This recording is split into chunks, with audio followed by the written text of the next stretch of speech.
हे महाराज श्री नमोस्तु नमोस्तु नमोस्तु इच्छामि इच्छामि इच्छामि। हम पूज्यवर मुनि श्री संधान सागर जी महाराज जी के पावन चरणों में प्रार्थना करते हैं। आइए एक बार जयकारा लगाते हैं। जब बोलो पूज्यवर मुनि श्री प्रमाण सागर जी महाराज की, पूज्यवर मुनि श्री संधान सागर जी महाराज की। और आज आप लोगों के प्रश्न लें उससे पूर्व गुरु आज्ञा से जो बाहर से भी कुछ प्रश्न आज आए हैं उन प्रश्नों को रखते हैं उनकी तरफ से। पूज्य श्री आपके चरणों में दिल्ली से आरसी जैन साहब नमोस्तु निवेदित करते हुए पूछ रहे हैं कि विचारों में मतभेद होने पर अक्सर संवाद की जगह विवाद हो जाता है। ऐसे में दूसरों के दृष्टिकोण को लिए अपने ऊपर सहिष्णुता तथा उनके मत परिप्रेक्ष्य को समझने की क्षमता हम कैसे विकसित करें? कृपया शंका का समाधान करके हमें अनुग्रह करें। देखिए, विचारों में अंतर आना, विचार भेद होना कोई बुरी बात, कोई नई बात नहीं है। विचार भेद तो होते हैं। हमारे यहाँ कहा गया मुंडे मुंडेर मतिर भिन्ना। दिक्कत वैचारिक भेद से नहीं है, दिक्कत वैचारिक टकराव से होती है। हमें चाहिए कि हम विचारों में टकराव ना होने दें, वैचारिक टकराव से खुद बचे और औरों को बचाए। और इसका एक ही उपाय है कि हम अपने विचारों में स्थिर रहें, पर सामने वाले को के ऊपर अपने विचारों को थोपने की प्रवृत्ति से बचे। ऐसे समय में यदि व्यक्ति थोड़ा सा अपने दृष्टि को अनेकांत से जोड़ ले, अपने विचारों में उदारता ले आए, वैचारिक सहिष्णुता ले आए, तो सब चीज़ें अपने आप अच्छी हो सकती है। कई बार ऐसा होता है जो चीज़ें हमें अपने विचारों से सही दिखती हैं, सामने वालों के विचारों से वो गलत होती है। कई बार सामने वाले की जो बातें हमारे विचारों से गलत होती है वो उसकी दृष्टि से सही होती है। तो हमें इस वैचारिक सहिष्णुता का परिचय देना चाहिए, सोच को उदार बनाना चाहिए, अपने मन के अहंकार को गौण करके चलना चाहिए। हमारा जो ईगो है वो हमें किसी बात को एक्सेप्ट नहीं करने देता, वो सब चीज़ों में उलझा करके रखता है और ये उलझन हमें बहुत बुरी तरह परेशान करती है। तो इन सब बातों से जब हम अपने आप को जोड़ करके चलते हैं तो परिणाम बहुत अच्छा होता है और जीवन बेहतर बन सकता है। कोलकाता से प्रमोद जी जैन पूछ रहे हैं, हम लोग अपने मोबाइल को अपडेट रखते हैं पर अपने धार्मिक भावों को कैसे अपडेट रखें ताकि अब जाने की डेट आने से पहले कल्याण हो जाए? मोबाइल को अपडेट रखते हैं, अपने धार्मिक भावों को कैसे अपडेट करें कि अब जाने के पहले डेट याद आ जाए। बहुत सुंदर है। ऊपर जाने के पहले अगर हमें उसकी तिथि का पता लग जाए तो जीवन में बड़ा परिवर्तन आ जाए। मैं तो कहता हूँ अपने जीवन को अपडेट करने का अभ्यास हमें करना ही चाहिए और इसका बड़ा सरल सा तरीका है, सुबह उठे, आँख खुले तो अपने मन को प्रसन्नता से भरे, प्रभु परमात्मा को अपनी ओर से नमन बंदन करे, आभार प्रकट करे, हर्षित हों और कहें, हे प्रभु आपकी कृपा से मुझे जीवन का यह नया दिन मिला है, मुझे ऐसी दृष्टि दो कि आज की इस दिन को मैं अच्छा दिन बना सकूं। सुबह सुबह अपने दिन को अच्छा दिन बनाने का संकल्प, अपने दिन को अच्छा दिन बनाने की प्रार्थना और विगत दिन में हुई हुई त्रुटियों के सुधार का मनोभाव जगाना ही अपने आप को अपडेट करना है। मैं तो आप सबसे कहूँगा ज़्यादा कुछ नहीं होता, प्रातःकाल उठ कर के 5 मिनट का भावना योग करना शुरू कर दो, आपका जीवन पूरी तरह अपडेट हो जाएगा और संपूर्ण जीवन मंगलमय बन जाएगा। ये अपने जीवन को अपडेट करने का ही एक माध्यम है और बड़ा सशक्त माध्यम है जिसे हमें अपना करके चलना चाहिए। डिब्रूगढ़ आसाम से राजेश पाटनी जी पूछ रहे हैं, गुरुदेव को नमस्ते करते हुए, आशीर्वाद का क्या महत्व होता है, उसे कैसे समझें? क्योंकि आज लोग चाहते हैं कि हमें साधुओं से कोई वस्तु मिले जबकि आशीर्वाद उससे बड़ा होता है। देखिए, आशीर्वाद है क्या? आशीर शब्द कल्याण का सूचक है। कल्याणकारक वचनों का नाम ही आशीर्वाद है। समझ गए? किसी के लिए आशीर्वाद, उसका कल्याण हो, भला हो, उद्धार हो, ये आशीर्वाद का शब्दार्थ है। जब हम गुरुजनों से आशीर्वाद लेते हैं तो उनकी सद्भावनाएं हमारे साथ जुड़ती हैं, उनकी भाव तरंग हमारी चेतना को प्रभावित करते हैं और उसके कारण हमारी मनोदशा बदलती है, हमारा आत्मविश्वास बढ़ता है, हमारे अंदर सकारात्मकता जगती है और ये सकारात्मकता हमारे जीवन में व्यापक बदलाव उत्पन्न कर देती है। तो अपने अंदर सकारात्मकता को विकसित करने के लिए यदि हम बड़े जनों से आशीर्वाद ले तो ये बहुत काम की चीज़ है। लेकिन मैं हमेशा कहता हूँ, आशीर्वाद दिया नहीं जाता, आशीर्वाद दिया जाता है। किसका आशीर्वाद है ये बात दूसरी है, किसने लिया ये बात मुख्य है। जितनी श्रद्धा उतना आशीर्वाद फलता है। श्रद्धा विहीन व्यक्ति के हृदय में आशीर्वाद का कोई असर नहीं। आप कितना स्वीकार रहे हैं सब कुछ उस पर निर्भर करता है। आशीर्वाद कोई चमत्कार नहीं है, भावनाओं का बदलाव। और जब भावनाएं बदलती है तो जीवन में व्यापक परिवर्तन घटित होता है। इसलिए आशीर्वाद से कुछ नहीं होता ये कहना गलत है, पर सब कुछ आशीर्वाद से ही होता ये कहना भी सही नहीं। पर आशीर्वाद का अपना प्रभाव होता है, आशीर्वाद अपना काम करता है। आशीर्वाद यानी जो आ यानी आपत्ति और शी यानी कल्याण, शिव जो आपत्ति को कल्याण में बदल देने का वाद है उसका नाम आशीर्वाद। समझिए, तुम्हारी विपत्ति को कल्याण में बदल दे, तुम्हारे लिए एक ऐसी प्रेरणा दे दे जो तुम्हारे जीवन में व्यापक परिवर्तन कर दे। एक राजा था, अचानक परचक्र का आक्रमण हुआ। परचक्र के अप्रत्याशित आक्रमण से अपने आप को बचा नहीं पाया, उसे गुप्त मार्ग से भागना पड़ा। वो जंगलों में जा फंसा। वहां उसे एक संत के दर्शन हुए। उसने संत से अपनी व्यथा कही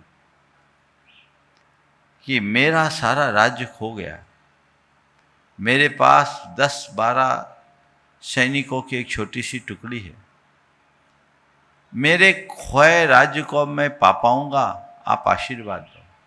उन्होंने कहा बस तू मेरे पास आया है, मैं अभी इसका फैसला करता हूँ। एक काम कर, मेरे पास ये चमत्कारी सिक्का है, मैं इसे उछालता हूँ, तो हेड या टेल बोलना, फैसला अभी हो जाएगा। तो हेड या टेल बोलना, फैसला अभी हो जाएगा। उन्होंने सिक्का उछाला, उसने हेड बोला, देखा तो हेड आया। बोले जा मेरा आशीर्वाद है, विजयी भाव। अब क्या है? उसने धीरे धीरे अपने सैन्य संगठन को मजबूत किया और योजनाबद्ध तरीके से हमला करके अपने खोए हुए साम्राज्य को फिर से पा लिया। राज्य पाने के बाद गुरु चरणों में कृतज्ञता ज्ञापित करने के भाव से वो फिर से पहुंचा।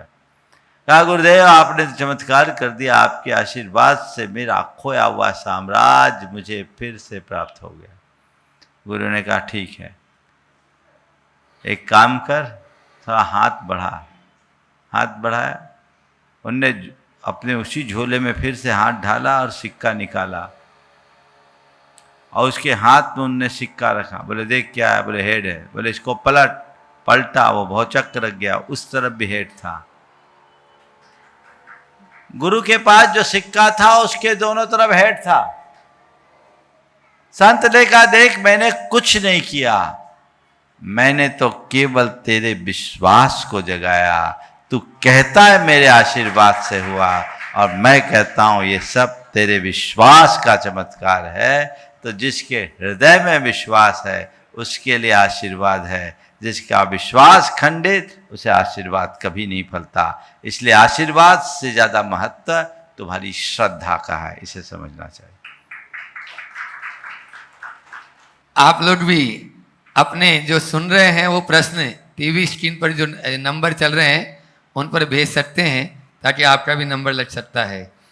महाराज जी, बेंगलोर से कमल जी अजमेरा आपके चरणों में बारंबार नमोस्तु करते हुए परिवार सहित पूछ रहे हैं कि लॉ ऑफ अट्रैक्शन से हम अपने जीवन में कहाँ कहाँ और कैसे सफलता प्राप्त कर सकते हैं। ये लॉ ऑफ अट्रैक्शन तो आज का शब्द है। हमारी संस्कृति में तो पूरा जीवन ही भावनाओं से नियंत्रित और संचालित होने की बात की।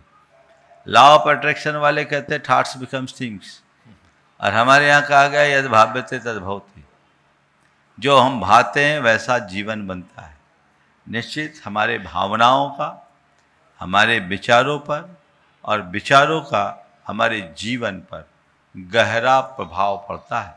इसलिए अपने जीवन को बेहतर बनाने के लिए हमें अपनी भावनाओं को अच्छा बनाने का प्रयत्न करना चाहिए। जब तक हम अपनी भाव दशा को नहीं सुधारेंगे, जीवन नहीं सुधरेगा। तो आप जिस लॉ ऑफ अट्रैक्शन की बात कर रहे हैं, मैं आपसे कहूँगा भावना योग का अभ्यास कीजिए, सारी बातें अपने आप आ जाएंगी। प्रत्यक्ष। और अब यहाँ के प्रश्नों को अपन लेते हैं और उसमें प्रथम प्रश्न आज श्रीमती कल्पना जैन देवेंद्र नगर से यहाँ पर उपस्थित हैं। परम पूज्य मुनि श्री प्रमाण सागर जी महाराज जी के चरणों में त्रैवार नमोस्तु नमोस्तु नमोस्तु। परम पूज्य मुनि श्री संदान सागर जी महाराज जी के चरणों में त्रैवार नमोस्तु नमोस्तु नमोस्तु। प्रश्न करें। हाँ, हे मुनिवर, हम जो सीनियर महिलाएं हैं वो ऐसा कौन सा सामाजिक और धार्मिक कार्य कर सके जिससे अपने नगर और समाज को एकता के सूत्र में बांध सके। सीनियर महिलाएं धार्मिक और सामाजिक कौन सा काम करें? देखिए, आप लोगों के पास बहुत समय है, अब तो कोई काम विशेष बचा नहीं।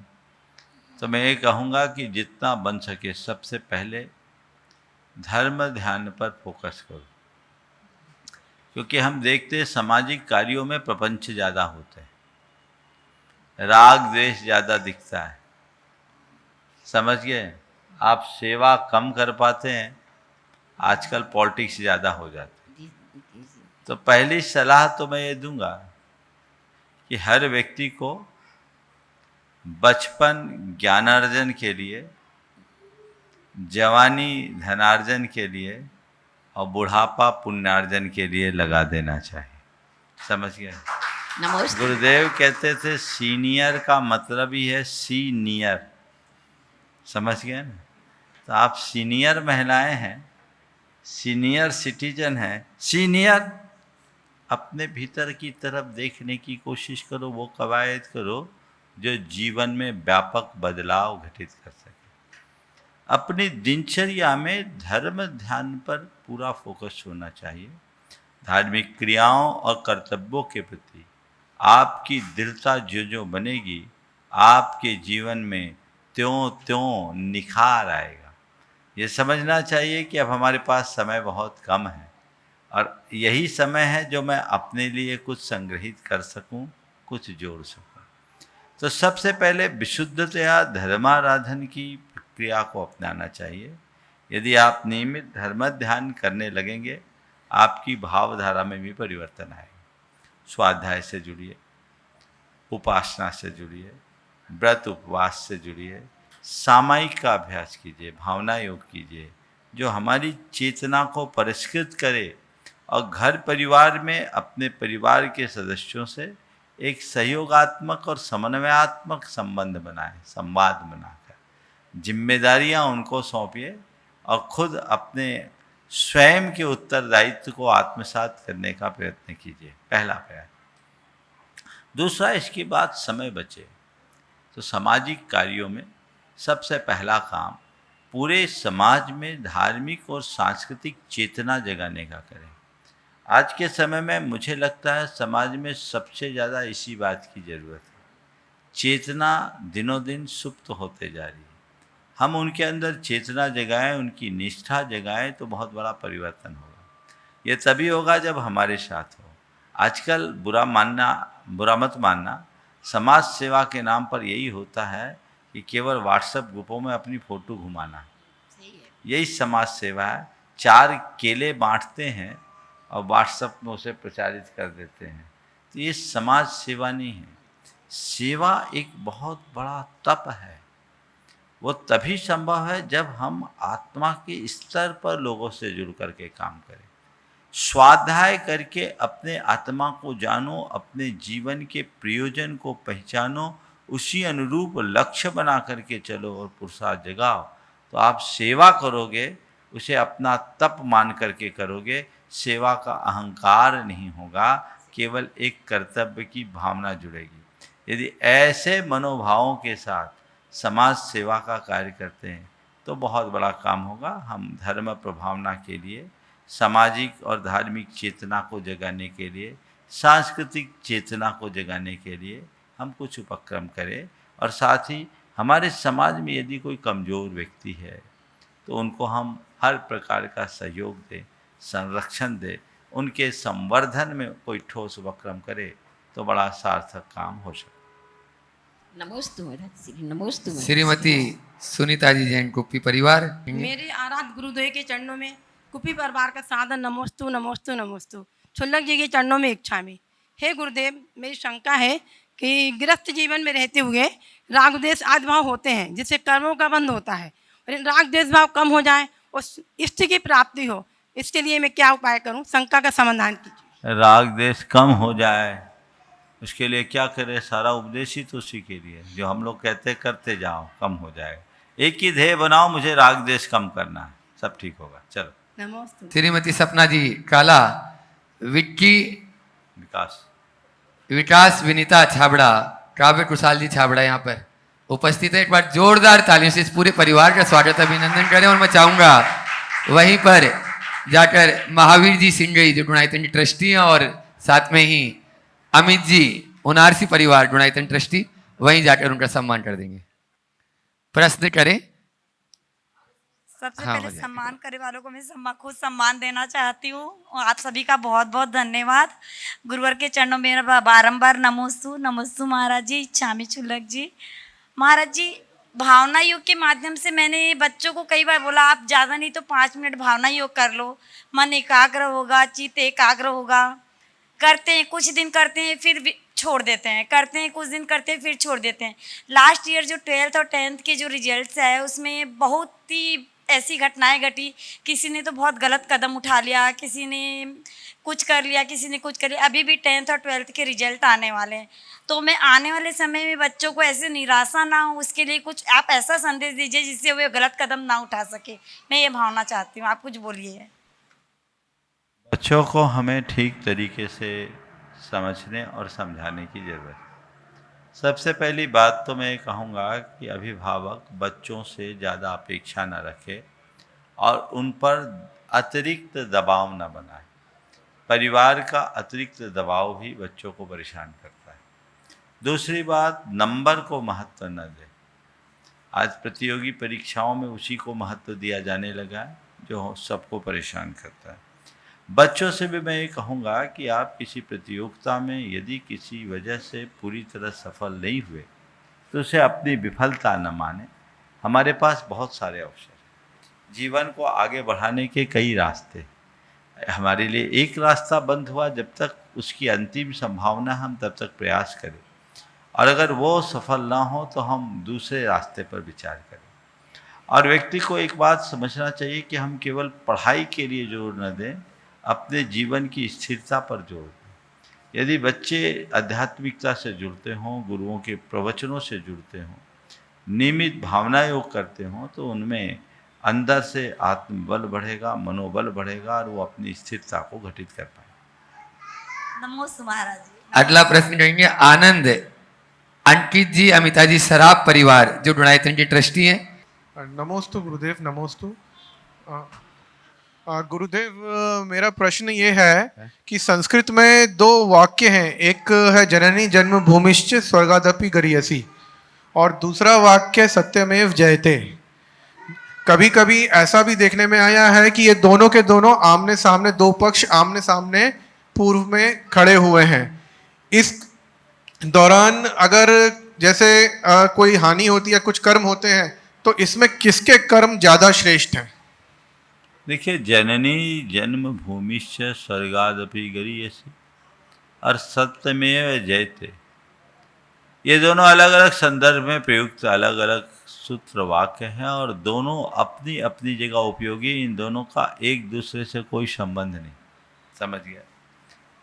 ये मातृभूमि के प्रति गौरव जगाने की प्रेरणा देती है। जननी जन्म भूमिश्च स्वर्गादपि गरीयसी, ये मातृभूमि के प्रति प्रेरणा जगती है और हमें ऐसी प्रेरणा जगा करके चलना चाहिए। दूसरी बात, सत्यमेव जयते, ये उक्ति सत्य निष्ठा को जगाती है।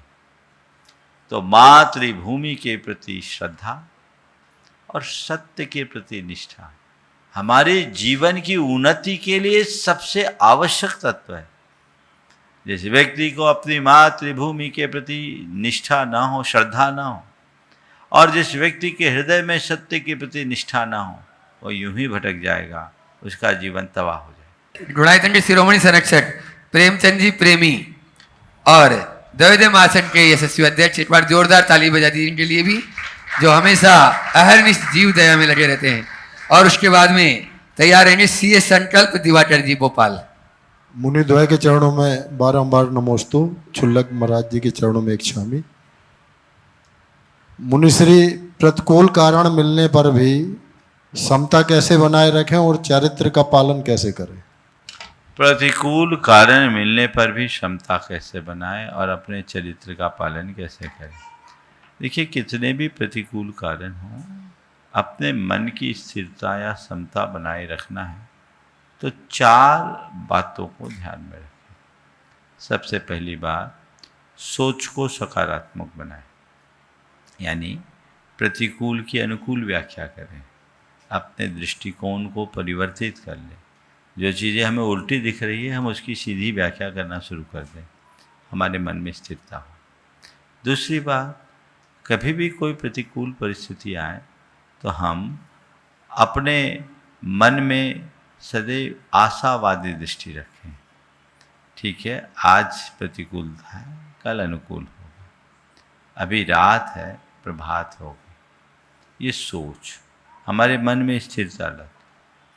तीसरी बात, धीरज रखें। धीरज में बहुत बड़ी ताकत होती है। कहते हैं धीरज के बल पर साधारण व्यक्ति भी असाधारण उपलब्धियां अर्जित कर लेता है और अधीरता से बड़े बड़े लोग भी। इसलिए धीरज मनुष्य को ताकतवर बनाती है और अधीरता हमें कमज़ोर बना देती है। इसलिए मन में धीरज को विकसित करें। और चौथी बात, अपने आत्मविश्वास को जगाए रखें, कर्म सिद्धांत पर विश्वास रखें। आत्मा पर विश्वास, कर्म पर विश्वास, ये आध्यात्मिक दृष्टि। जो व्यक्ति आत्मा पर विश्वास रखता है उसे लगता है कुछ प्रतिकूल है ही नहीं, हमारी आत्मा का एक प्रदेश भी इधर से उधर नहीं हो सकता, मैं तो शाश्वत आत्मा हूँ, एगो में शाश्वतो आदा, मैं एकमात्र शाश्वत आत्मा हूँ, ये दृष्टिकोण है। और दूसरी बात, कर्म के सिद्धांत पर विश्वास करो कि ये संसार में जो भी चीज़ें हैं बनती है, बदलती है, एक संयोग है और ये सारे संयोग कर्म के आश्रित है, मेरे आश्रित नहीं। यदि ऐसी दृष्टि और सोच बन जाए तो चीज़ें बहुत आसानी से बदल सकती है और जीवन बेहतर बन सकता है। नमोस्तु। सीए संकल्प जी दिवाकर भोपाल। त्रैवार नमोस्तु नमोस्तु नमोस्तु। छुल्लक महाराज श्री को इच्छामी इच्छामी इच्छामी। महाराज श्री, मेरा एक क्वेश्चन था कि इस धरा पर भगवान होते हैं, उनकी आयु भी डिसाइडेड होती है कि इतने साल की होगी, लेकिन स्वर्ग में तो दिन रात नहीं होते, वहाँ देवों की आयु कैसे डिसाइड होती है? यहाँ का कैलेंडर वहाँ चलता है। और महाराज श्री, हर भगवान के समय में अलग अलग सौधर्म इंद्र होते हैं क्या? नहीं, ऐसा कोई जरूरी नहीं है। एक सौधर्म इंद्र के काल में अनेक भगवान हो सकते हैं, लेकिन 24 में ऐसा कोई जरूरी नहीं।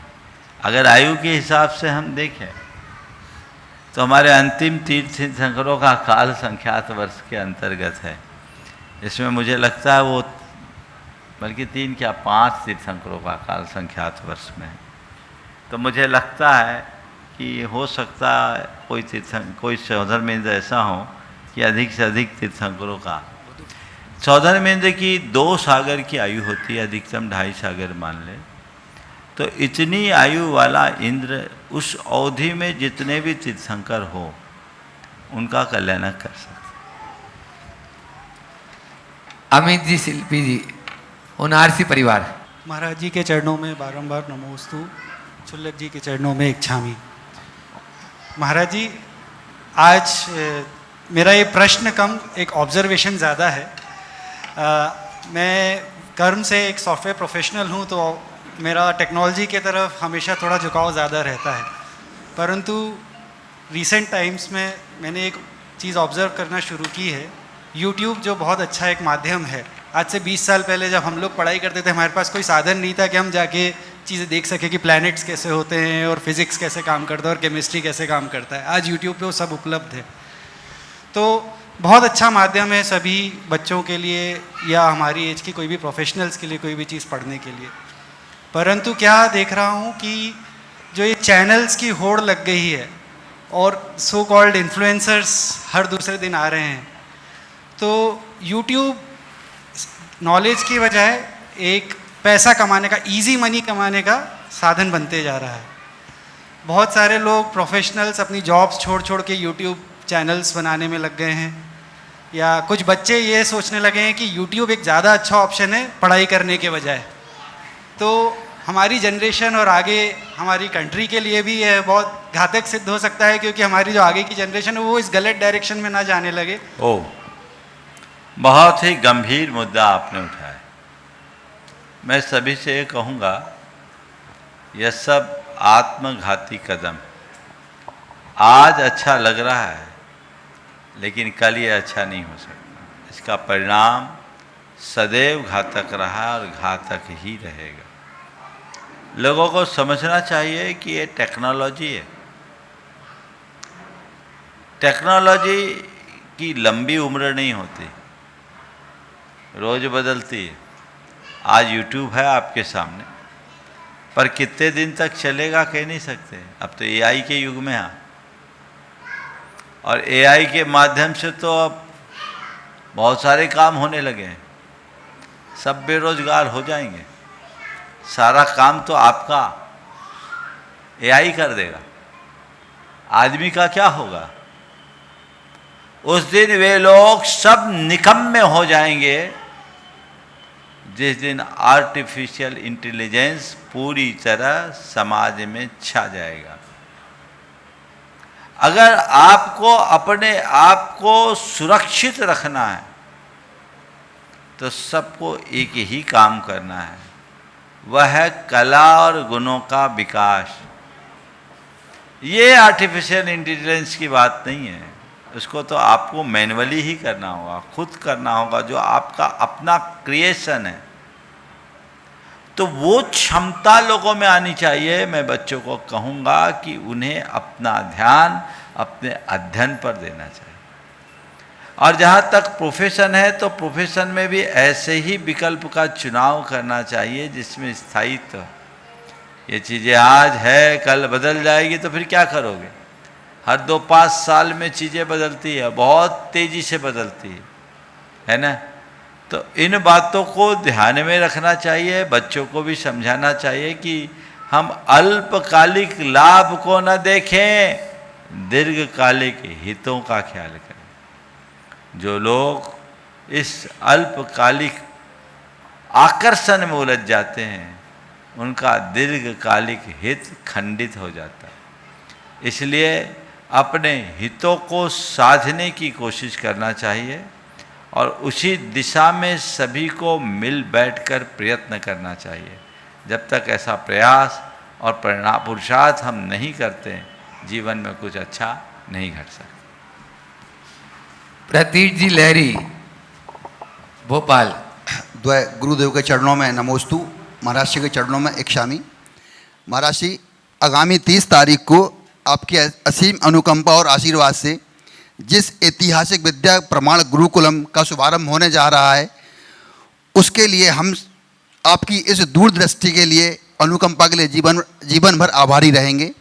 गुरुदेव, हमारे बच्चों को गुरुकुलम के माध्यम से जिस स्कूल में शिक्षा प्राप्त करने का अवसर मिल रहा है वह आपके आशीर्वाद से निश्चित ही हार्वर्ड और कैम्ब्रिज से कम नहीं है।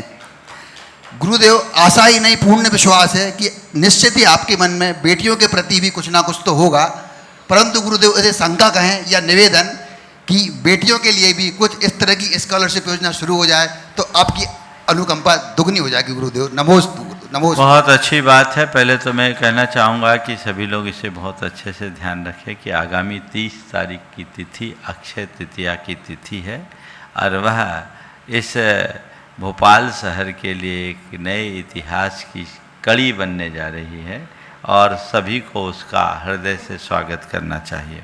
श्री विद्या प्रमाण गुरुकुलम की स्थापना अक्षय तृतीया के दिन होगी और हम सोच रहे हैं कि उस दिन बच्चों को केवल इसलिए बुलाया, यद्यपि आगे से छुट्टियां हैं, लेकिन एक दिन के लिए बच्चों को इसलिए बुलाया गया कि बच्चों के ऊपर वह संस्कार किया जाए जो विद्यार्जन संस्कार है।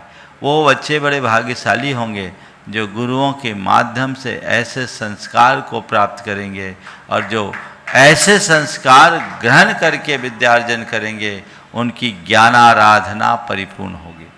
अपनी ज्ञानाराधना को परिपूर्ण करने के लिए इस मंच से सभी बच्चों तक ये समाचार पहुंचाएं और आप सभी लोग भी बढ़ चढ़ करके अपनी भागीदारी करें, क्योंकि ये ज्ञान यज्ञ का शुभारंभ है। अक्षय तृतीया आपके जीवन के लिए अक्षय पुण्य का हेतु बन करके आ रही है। इसलिए इस कार्यक्रम को जो प्रातःकाल 6 बजे से प्रारंभ होगा और लगभग 10 बजे, 9:30, 10 बजे तक चलेगा, एक एक बच्चे अभिषेक पूजन करने के उपरांत मांत्रिक संस्कारों से अभिमंडित होंगे। तो आप सब लोग अपने अपने स्तर पर सब तरफ ये संदेश फैला दें जिससे सभी लोग समय पर उपस्थित होकर लाभ ले सकें। जहाँ तक आगे की बात है, अभी तो शुरुआत हुई है भाई, बच्चों को हुआ ये तो होने दो। परम पूज्य गुरुदेव ने प्रतिभास्थली में तो 5-5 प्रतिभास्थली बना दिए बच्चियों के लिए। हम तो चाहेंगे 5 प्रतिभास्थली 50 प्रतिभास्थली में परिवर्तित हो जाए। जो काम गुरुदेव ने किया हम उसी काम को आगे बढ़ाएं। और ये भी हमने नेमावर में ही गुरुदेव से आशीर्वाद दिया था। समय जब आया तभी ये फलीभूत हुआ। काश थोड़ा पहले होता तो गुरुदेव का और प्रत्यक्ष आशीर्वाद हम सबको मिलता। लेकिन मैं मान रहा हूँ हम आप सब केवल निमित्त हैं, सब उनके ही आशीर्वाद से फलीभूत हो रहा है। आप भावना भाइये, बच्चियों के स्कॉलरशिप की जो भावना आपने प्रकट की है उसके लिए भी आने वाले समय में विचार किया जा सकता है, लेकिन पहले बच्चों के लिए तो हो जाए। मुझे लगता है एक गुरुकुलम से काम नहीं चलेगा, यहाँ तो अनेक गुरुकुलम की ज़रूरत है।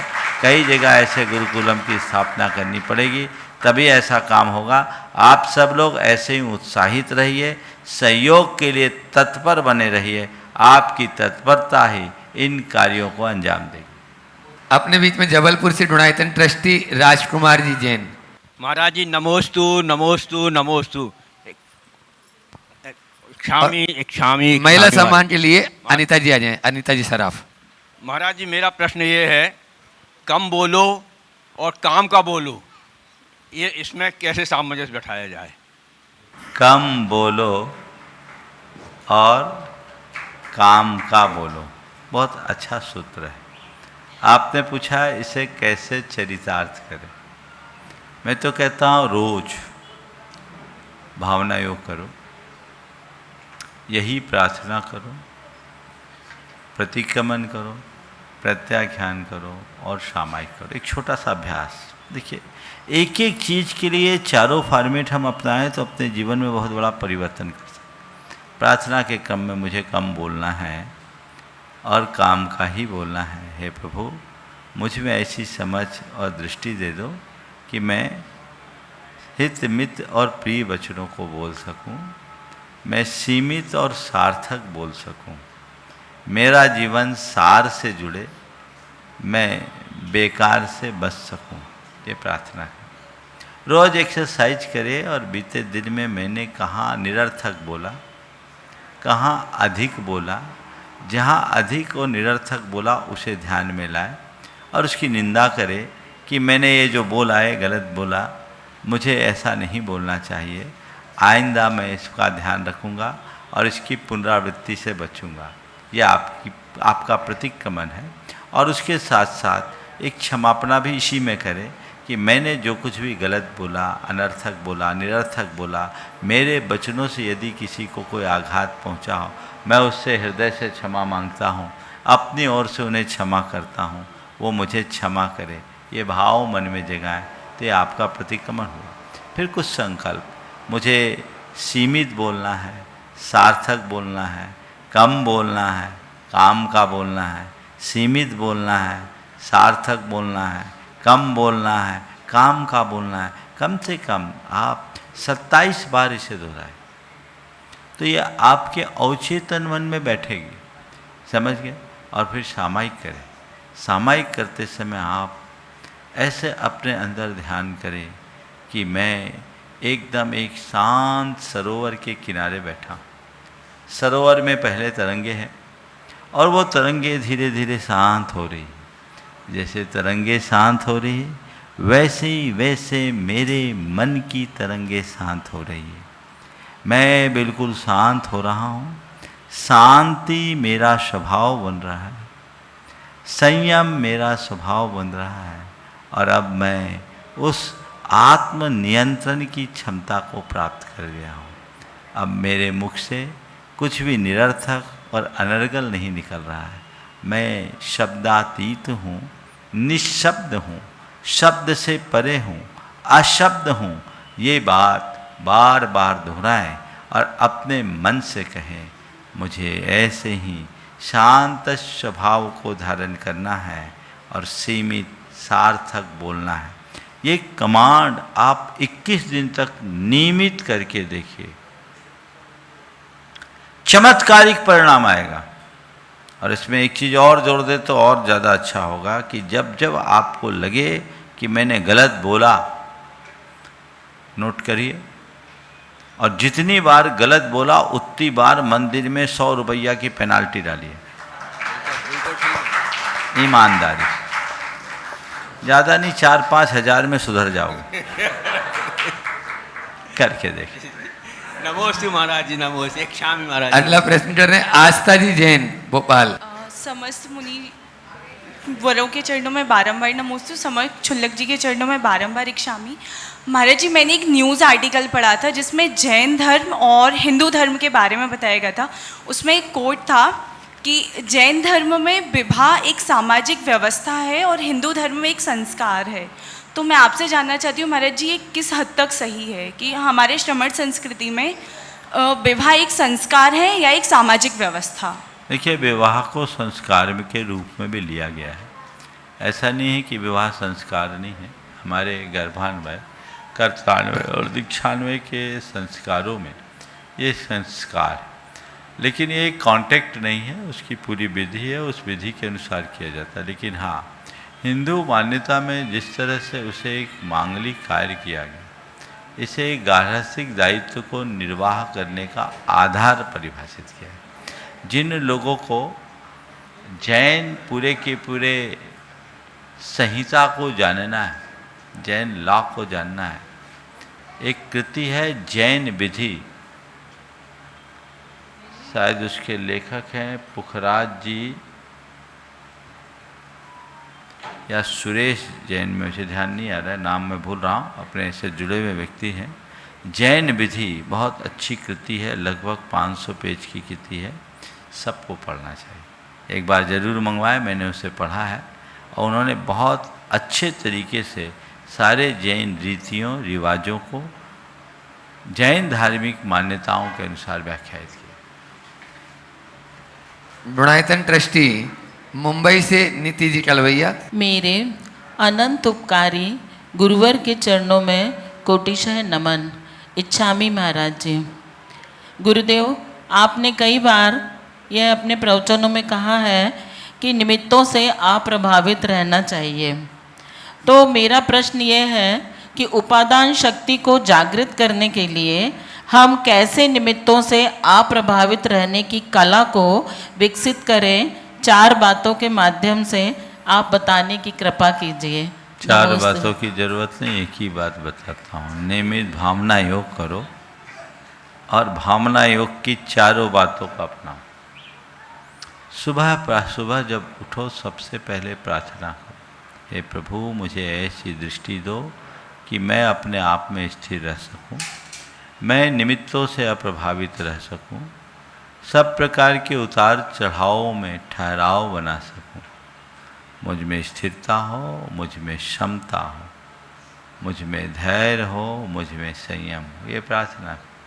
फिर प्रतीक का मन करो, कहाँ कहाँ किस किस निमित्त से मैं विचलित हुआ, जिन जिन निमित्तों से हम अपने आप को विचलित हुए देखें और उसकी तटस्थ समीक्षा करें कि क्या मुझे यहाँ विचलित होना उचित था। नोट भी कर सकते हैं, इसे एक एक्सरसाइज के रूप में भी अंकित कर सकते हैं और मन ही मन अपनी निंदा करें कि मैंने ये गलत कार्य किया, मेरा ये कदम गलत था, मेरा ये निर्णय गलत था, मुझे ऐसा नहीं करना चाहिए। मैं अपने इस कृत्य की निंदा करता हूँ और आगे मैं कभी इसकी पुनरावृत्ति नहीं करूँगा। हे प्रभु मैं अपने अंदर स्थिरता ला सकूँ, मेरे सारे दुष्कृत्य मिथ्या हो, मैं सबसे क्षमा मांगता हूँ, सबको क्षमा करता हूँ। फिर कुछ संकल्प ले जो प्रत्याख्यान है कि मुझे निमित्तों से अप्रभावित रहना है, मुझे अपने आप में रहना है, मुझे निज से निज को संभालना है, मैं खुद में ही रहना चाहता हूँ। इस तरह की बातें अपने मन में बार बार दोहराएं और फिर अंत में अपनी आत्मा के सहज शांत शुद्ध परम स्वभाव का ध्यान करें। सहजो हम, शुद्धो हम, शांतो हम, सो हम, और मन ही मन अपने आप को स्थिर बनाए रखने का संकल्प रखें तो ये आपकी चेतना को जागृत करेंगे और आप निमित्तों से बच पाएंगे। मैं एक बात आप सबसे ज़रूर कहना चाहता हूँ, ये केवल मार्गदर्शन पाकर के नहीं बदलेंगे। हम अपने जीवन में बदलाव चाहते हैं तो हमने कोई प्रवचन सुन लिया, किसी से मार्गदर्शन पा लिया, इतने भर से हम नहीं बदल सकते। हमारा बदलाव तभी होगा जब हम एक अभ्यास करें। इसी अभ्यास का नाम साधना है।